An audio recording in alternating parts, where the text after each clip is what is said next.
لیکن وہ پھر بھی خاموش نہ ہوا۔ اس نے کہا اچھا اگر آپ مجھے اس قابل نہیں سمجھتے تو آپ خود ہی پڑھ دیں۔ یہ بے ادبی تھی جس پر عیسیٰ علیہ السلام نے اللہ سے عرض کر دیا، اور آگے آپ جانیں گے کہ یہ کیسے مغضوب ہوا۔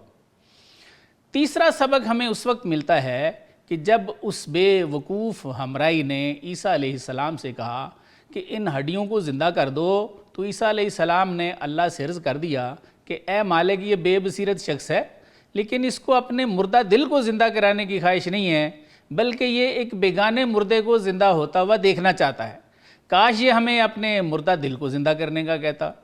جس پر بقول مولانا اللہ تعالیٰ نے ارشاد فرمایا کہ یہ ادبار ہے اور ادبار جو ہے، یعنی یہ بدبخت ہے اور مزید بدبختی کی تلاش میں ہے۔ اب اس کی کھیتی میں کانٹے ضرور اگیں گے، یعنی اس کو ضرور سزا ملے گی۔ یہ آخری سبق تو رونگٹے کھڑے کر دینے والا ہے کہ بقول مولانا اللہ تعالیٰ نے عیسیٰ علیہ السلام سے فرمایا کہ یہ شخص بے بصیرت ہے، بدبخت ہے اور اسے سزا ملے گی۔ سورہ یوسف کی آیت نمبر 108 میں بصیرت پر اللہ تعالیٰ نے اپنے محبوب سے فرما رکھا ہے، قُلْ هَٰذِهِ سَبِيلِي أَدْعُو إِلَى اللَّهِ عَلَىٰ بَصِيرَةٍ أَنَا وَمَنِ اتَّبَعَنِي۔ کنز العرفان کا ترجمہ ہے کہ اے نبی آپ فرماؤ یہ میرا راستہ ہے، میں لوگوں کو اللہ کی طرف بلاتا ہوں، میں اور میرے پیروکار کامل بصیرت پر ہیں۔ قرآن کے مطابق نبی صلی اللہ علیہ وآلہ وسلم کے پیروکار صاحب بصیرت ہیں۔ کیا ہم سب صاحب بصیرت ہیں؟ مجھ سمیت ہم سب قرآن کی اس آیت کی روشنی میں اپنا اپنا چہرہ دیکھ سکتے ہیں۔ اس واقعے کے بقیہ قصے کی طرف بڑھتے ہیں۔ مولانا لکھتے ہیں چونکہ عیسیٰ دید کہ آبلا رفیق جز کے استیزا نمی دانت طریق، یعنی لکھتے ہیں کہ جب عیسیٰ علیہ السلام نے دیکھا کہ وہ بے وقوف رفیق سوائے بحث و تکرار کے اور کوئی طریقہ احسن جانتا ہی نہیں ہے، می نگیرت پند از ابلہی بخل می پنداردو از گم رہی۔ مولانا لکھتے ہیں کہ وہ بے وقوف جو تھا وہ اپنی بے وقوفی سے نصیحت حاصل نہیں کرتا تھا، بلکہ معذرت کو اسم اعظم پڑھنے میں بخل سمجھ رہا تھا۔ خواند عیسیٰ نام حق بر استہاں از برائے التماس آنجواں۔ تو حضرت نے کیا لکھا کہ عیسیٰ علیہ السلام نے اس جوان کے اصرار سے مجبور ہو کر ہڈیوں پر اسم اعظم پڑھ دیا۔ حکم یزداں از بے آں خام مرد صورت آں استہارا زندہ کرد۔ مولانا لکھتے ہیں کہ اللہ تعالیٰ کے حکم نے اس بے وقوف آدمی کے لیے ہڈیوں کے ڈھانچے کو زندہ کر دیا۔ ازمیاں برجست یک شیر سیاہ پنجہ برزد کرد نقشش را تباہ، یعنی اس قبر یا گڑھے کے اندر سے ایک کالا شیر نکلا جس نے پنجہ مارا اور اس جوان کے نقش ہستی کو تباہ کر دیا۔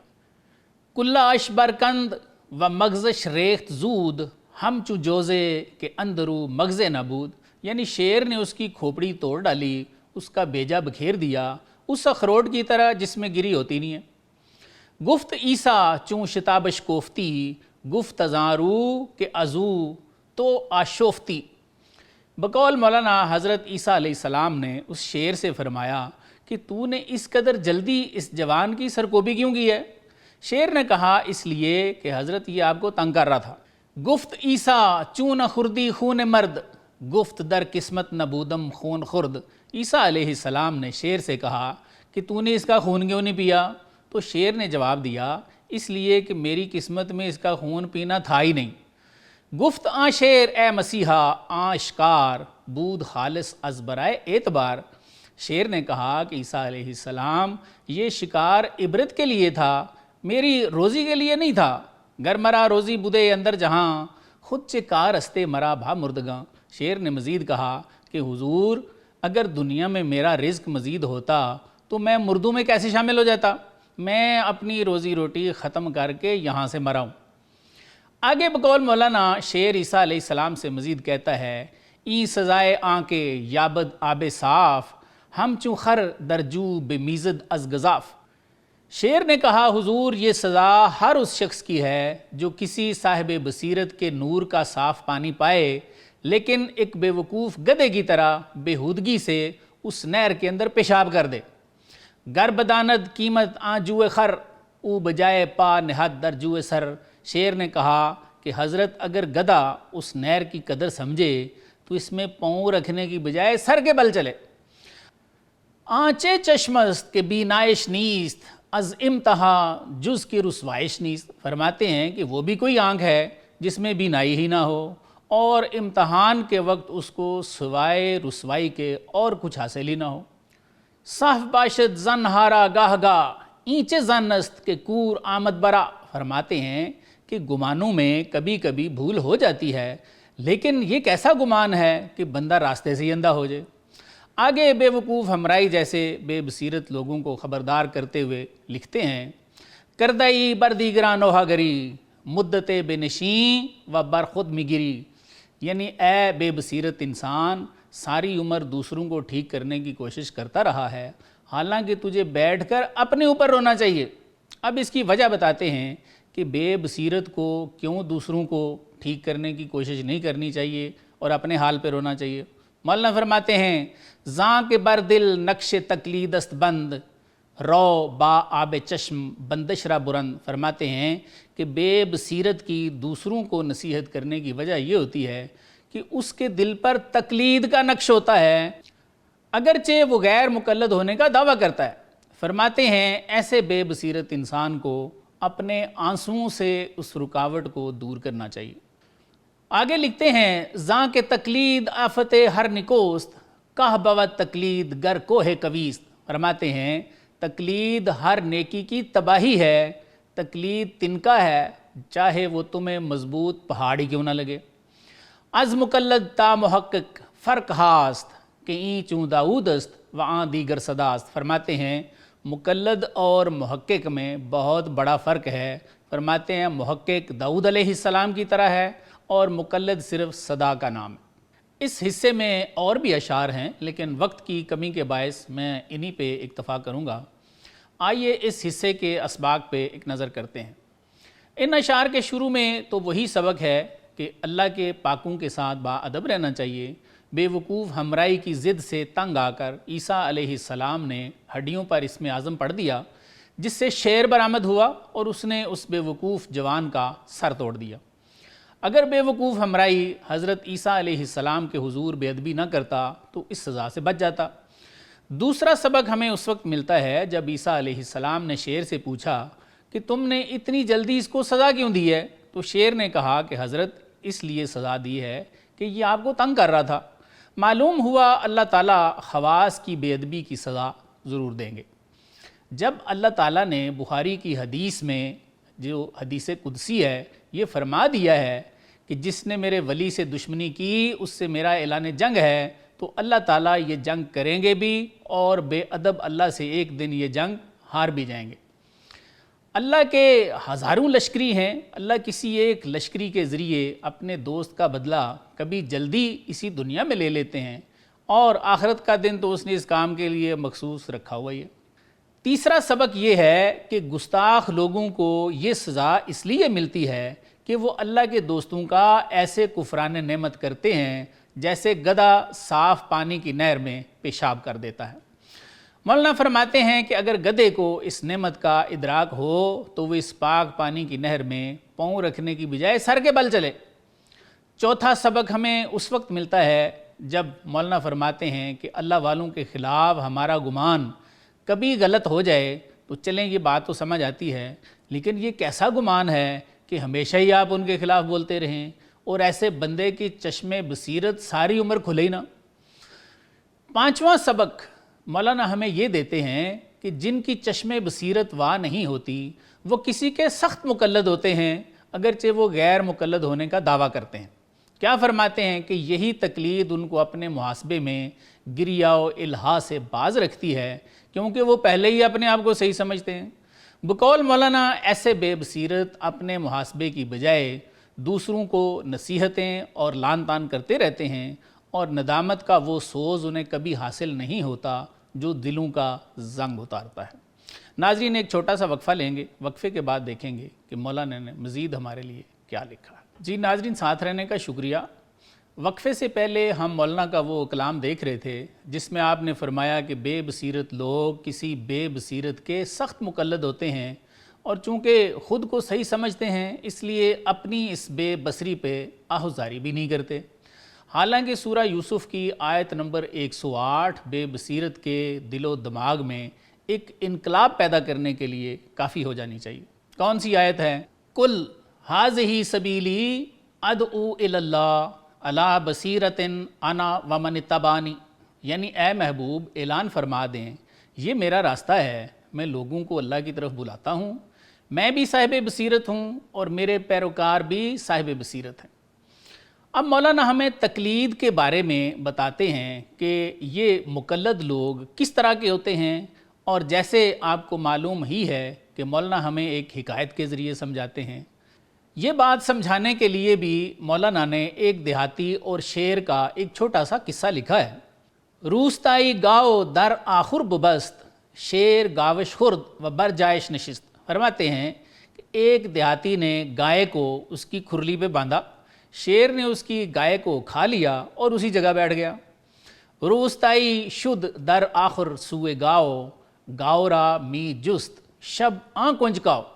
دیہاتی گائے کے لیے اس کی کھرلی کی طرف گیا اور اندھیرے میں ایک متلاشی کی طرح گائے کو تلاش کرنے لگا۔ دست می مالید بر آزائے شیر، پشتو پہلو گاہ بالا گاہ زیر، کہ کمر اور پہلو پر اوپر نیچے گائے سمجھ کر وہ شیر پر ہاتھ پھیرتا جا رہا تھا۔ گفت شیر ار روشنی افزوں بدے، بردریدے زہراش دل خوں شدے۔ شیر نے دل میں کہا کہ اگر روشنی تیز ہوتی تو اس کا پتا پھٹ جاتا اور دل خون ہو جاتا۔ اے چنی گستاخ زامی خاردم، کہ او دری شب گاؤ می پنداردم۔ شیر نے سوچا کہ یہ کیسا گستاخ ہے، مجھ پر ہاتھ پھیرتا جا رہا ہے اور رات میں مجھے گائے سمجھ رہا ہے۔ مولانا اس چھوٹی سی مثال سے اپنے اصلاحی مقصد کی طرف انتقال فرماتے ہیں اور لکھتے ہیں، حق ہمی گوید کہ اے مغرور کور، نئے زنامم پارا پارا گشتور۔ کیا فرماتے ہیں کہ اللہ تعالیٰ بھی اپنے بندوں سے فرماتے ہیں کہ اے دھوکے میں مبتلا بے بصیرت انسانوں، کیا میرے نام سے کوہ طور ریزہ ریزہ نہیں ہو گیا تھا؟ ازمن ار کوہ احد واقف بدے، پارا گشتے و دلش پرخوں شدے۔ فرماتے ہیں اگر احد پہاڑ مجھ سے واقف ہو جاتا تو ٹکڑے ٹکڑے ہو جاتا اور اس کا دل بھی خون ہو جاتا۔ اور کیا لکھا؟ از پدر و مادر این بشنیدئی، لاجرم غافل زیں پیچیدئی۔ مولانا فرماتے ہیں اللہ بندو سے کہتے ہیں کہ تم نے ماں باپ سے میرا نام سن رکھا ہے، لا محالہ تم غفلت سے مجھے پکارتے ہو۔ گر تو بے تقلید ازیں واقف شوی، بے نشاں از لطف چون حاطف شوی۔ یعنی اگر تم تقلید سے نہیں بلکہ تحقیق سے میرے نام سے واقف ہو جاؤ تو حاطف کی طرح لطافت کی وجہ سے بے نشان ہو جاؤ۔ اب مولانا بے بصیرت یعنی جن کے دل نہیں دیکھتے، جن کے بارے میں سورہ حج کہتی ہے کہ کچھ کی آنکھیں اندھی نہیں ہوتی، ان کے دل اندھے ہو جاتے ہیں جو ان کے سینوں میں ہیں، ان کو صاحب تحقیق ہونے کے لیے اللہ کے ذکر کا ایک طریقہ بتاتے ہیں۔ کیا طریقہ بتاتے ہیں کہ اس کا نام کیسے لینا چاہیے؟ مولانا لکھتے ہیں مشکرا برتن مزن بر دل بمال، مشک چے بود نام پاک ذوالجلال۔ فرماتے ہیں بھائی مشک کو بدن پر نہ لگاؤ بلکہ دل پر ملو، اور فرماتے ہیں مشک سے میری مراد اللہ تعالیٰ کا پاک نام ہے۔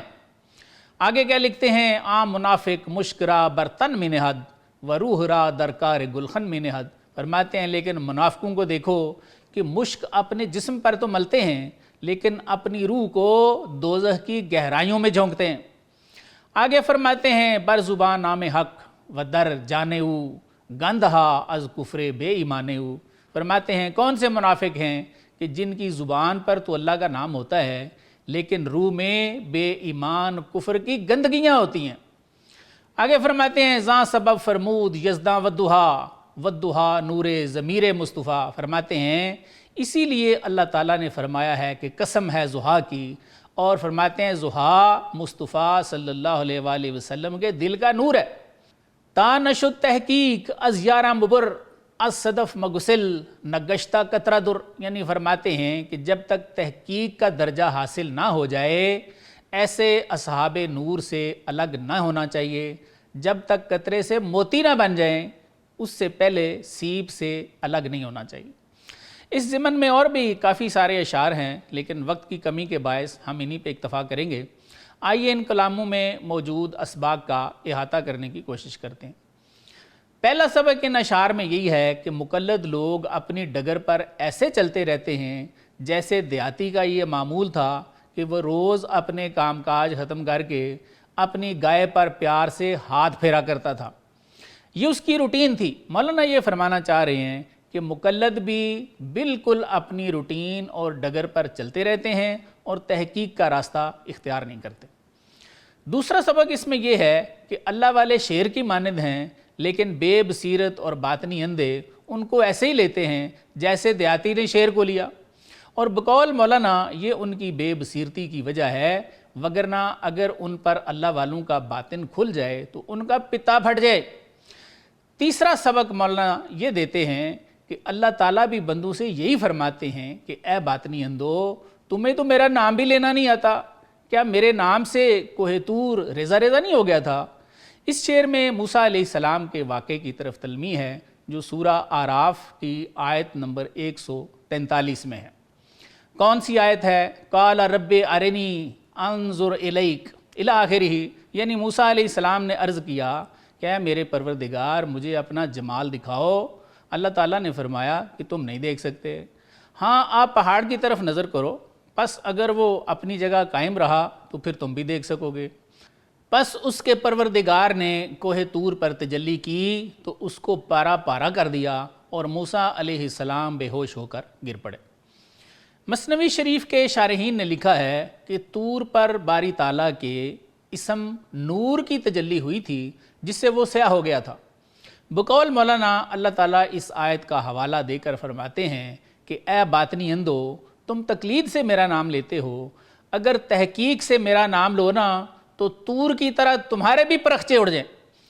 چوتھا سبق ہمیں مولانا اس وقت دیتے ہیں جب آپ فرماتے ہیں کہ مشک کو بدن پر نہ ملو بلکہ اسے دل پر ملو، اور پھر خود ہی فرماتے ہیں کہ مشک سے میری مراد نام پاک ذوالجلال ہے۔ مولانا ان اشعار میں ہمیں ذکر قلبی کی تعلیم دے رہے ہیں جس سے بقول صوفیہ انسان کا قلب زندہ ہو جاتا ہے۔ ذکر قلبی صوفیہ کے ہاں بڑی مشہور تعلیم ہے جسے وہ سورہ اعراف کی آخری آیت سے لیتے ہیں اور صبح و شام اس کا ذکر کرنے کی تعلیم دیتے ہیں۔ وہ کون سی آیت ہے؟ وَاذْكُرْ رَبَّكَ فِي نَفْسِكَ تَضَرُّعًا وَخِيفَةً وَدُونَ الجَّهْرِ مِنَ الْقَوْلِ بِالْغُدُوِّ وَالْآصَالِ وَلَا تَكُن مِّنَ الْغَافِلِينَ، یعنی اپنے رب کا ذکر کرو اپنی سانسوں میں یا دلوں میں عاجزی کے ساتھ اور خفیہ اور بغیر آواز نکالے، اور یہ ذکر صبح اور شام کو کرنا اور نہ ہونا غافلوں میں سے۔ پانچواں سبق حضرت اس وقت دیتے ہیں جب آپ فرماتے ہیں کہ وہ منافق لوگ ہیں جن کی زبان پر تو اللہ کا نام ہوتا ہے لیکن ان کے دل میں ایمان نام کی کوئی چیز نہیں ہوتی، اور بخاری کی حدیث کے مطابق اللہ تعالیٰ بھی ہمارے ظاہر نہیں دیکھیں گے بلکہ ہمارے باطن دیکھیں گے۔ چھٹا سبق مولانا اس وقت دیتے ہیں جب آپ فرماتے ہیں کہ جب نور دل میں داخل ہوتا ہے تو دل نورانی ہو جاتا ہے، اور آپ فرماتے ہیں کہ حضور صلی اللہ علیہ وآلہ وسلم کو اللہ تعالیٰ جو والضحیٰ فرماتے ہیں تو فرماتے ہیں یہ نور قلب مصطفیٰ کی وجہ سے ہے صلی اللہ علیہ وآلہ وسلم۔ اس لیے ہمیں بھی فرماتے ہیں کہ آپ بھی تزکیہ نفس کرو تاکہ تمہارا دل بھی نورانی ہو اور تم بھی ینظر بنور اللہ یعنی اللہ کے نور سے دیکھنے والے بن جاؤ۔ ان اشعار کا ساتواں اور آخری سبق یہ تھا کہ جب تک تحقیق کا درجہ حاصل نہ ہو جائے، اور تحقیق فرماتے ہیں تب ہوتی ہے جب انسان حدیث کے مطابق ینظر بنور اللہ بن جائے، مولانا فرماتے ہیں اس وقت تک کسی صاحب تحقیق کا دامن نہیں چھوڑنا چاہیے۔ اس شعر کا دوسرا مصرع تھا جو میں پہلے آپ کو سنا چکا ہوں کہ جب تک قطرے سے موتی نہ بن جائے سیپ سے فرماتے ہیں جدا نہیں ہونا چاہیے۔ ناظرین ایک چھوٹا سا وقفہ لیں گے، وقفے کے بعد دیکھیں گے کہ مولانا نے مزید ہمارے لیے کیا لکھا ہوا۔ جی ویلکم بیک ناظرین۔ اس کے بعد مولانا نے حضرت لقمان کا ایک واقعہ لکھا ہے جو ہمارے لیے بڑے سبق رکھتا ہے۔ آئیے مولانا کی زبان سے سنتے ہیں۔ مولانا لکھتے ہیں بود لقمان پیش خواجہ خیشتن درمیان بندگانش خارتن، یعنی فرماتے ہیں کہ حضرت لقمان اپنے آقا کے سامنے اس کے غلاموں میں حقیر تھے۔ می فرستادو غلامہ را بباغ تاکہ میوہ آئدش بہر فراغ، فرماتے ہیں کہ وہ آقا جو تھا وہ غلاموں کو میوہ لانے کے لیے باغ میں بھیجتا تاکہ اس کے لیے بفراغت میوہ لائیں۔ بود لکمہ در غلامہ چوں طفیل پرمعانی تیرا صورت ہم چلیل۔ حضرت لقمان فرماتے ہیں کہ غلاموں میں طفیلوں کی طرح بے وقت تھے، اگرچہ رات کی طرح کالی صورت والے تھے لیکن حکمت سے پر تھے۔ آ غلامہ میوہ ہائے جمارا خوش بخوردن از نہیباں تمارا۔ ان غلاموں نے جمع کیے ہوئے میووں کو لالچ کی لوٹ مار کی وجہ سے خوب کھایا۔ خواجہ را گفتن لقمہ خورد آں خواجہ بر لقمہ ترش گشت و گراں۔ غلاموں نے مالک سے کہا کہ ان کو لقمان کھا گیا ہے، اور مالک یہ سن کر حضرت لقمان پر خفا اور ناراض ہونے لگا۔ چوں تفخص کرد از لقمہ سبب در عطاب خواجہ اش بے کشاد لب۔ جب مالک نے حضرت لقمان سے وجہ دریافت کی تو انہوں نے اپنے آقا کی ناراضگی کے سلسلے میں لب کشائی کی۔ گفت لقمہ سیدہ پیش خدا بندہ خائن نہ باشد مرتضیٰ۔ حضرت لقمان نے عرض کیا کہ آقا، خدا کے سامنے خیانت کرنے والا غلام پسندیدہ نہیں ہے۔ امتحان را کار فرما اے کیا شربت رانش بدے بہر نما۔ اے سردار، امتحان لے لیجئے، اصلیت دکھانے کے لیے ہم کو مسہل کا شربت پلا دیجئے۔ حضرت لقمان نے مزید فرمایا، بعد ازاں مارا بے صحرا اے کلاں تو سوار و ما پیادہ می دواں۔ حضرت نے اپنے آقا کو یہ مشورہ دیا کہ اس کے بعد ہمیں جنگل میں لے جانا، آپ سوار ہو جانا اور ہم پیدل دوڑیں گے۔ آنگہاں پہ نگر تو بد کردار رہا سناہائے کاشف اسرار رہا۔ فرمایا کہ اس وقت آپ کاشف اسرار کی حکمتوں سے بد کردار کو دیکھ لینا کہ وہ کون ہے۔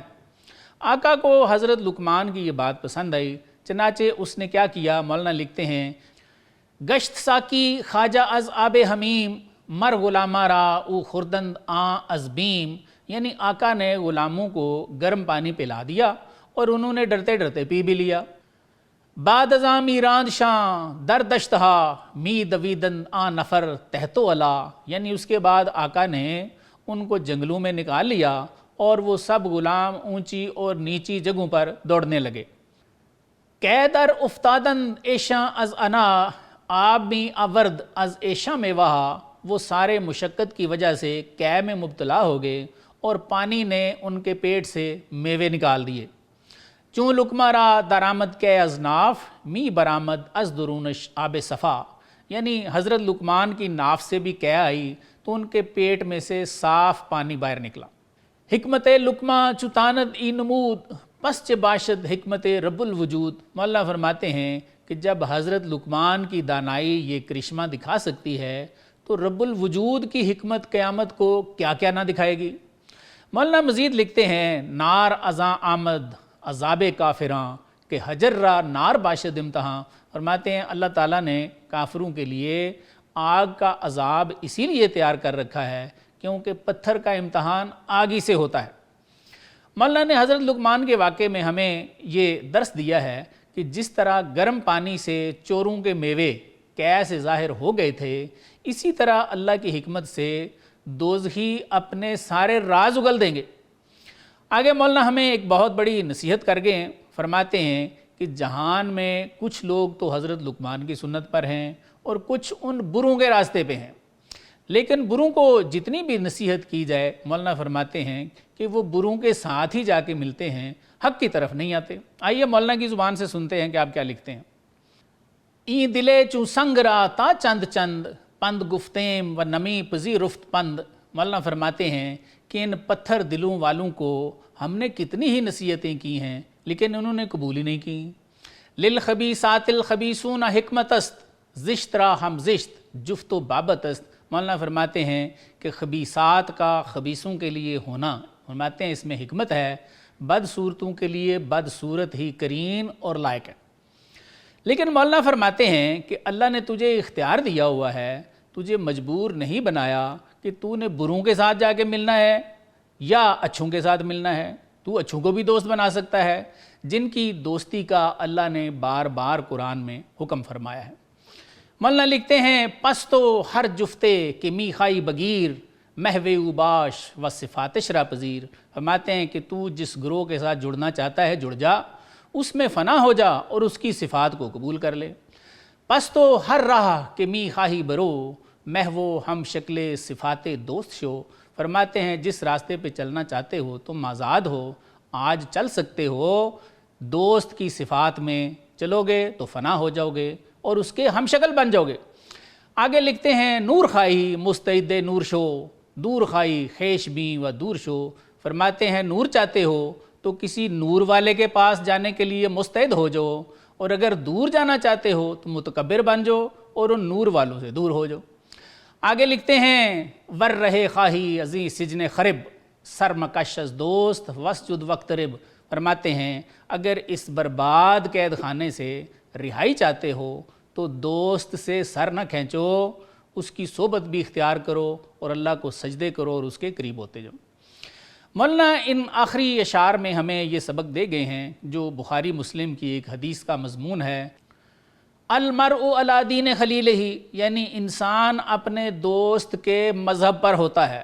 مولانا فرماتے ہیں کہ مسلمان اب یہ آپ پہ ہے کہ اللہ نے تو سورہ نساء کی آیت 69 میں فرما رکھا ہے، انعم اللہ علیہم من النبیین والصدیقین والشہداء والصالحین وحسن اولئک رفیقا، یعنی اللہ تعالیٰ نے انعام کیا ہوا ہے نبیوں پہ، صدیقوں پہ، شہیدوں پہ اور صالحین پہ، اور یہ تمہارے بہترین دوست ہیں۔ کیا تم نے ان کو دوست بنانا ہے جن کو اللہ کہہ رہے ہیں، یا یہ کہ تم نے ان کے علاوہ کوئی اور دوست بنانے ہیں قرآن کے معیار کو چھوڑ کے؟ مولانا فرماتے ہیں یہ اے انسان اب آپ کی اپنی چوائس ہے، آپ آزاد ہو، لیکن فرماتے ہیں کہ یہ بات حدیث رسول کی روشنی میں بھی بالکل واضح ہے اور قرآن کی روشنی میں بھی بالکل واضح ہے کہ تو جس دوست کے پاس بیٹھے گا اس کی صفات تجھ میں ضرور آئیں گے۔ ناظرین آج کے لیے اتنا ہی، اپنے میزبان کو اجازت دیجیے، اللہ حافظ۔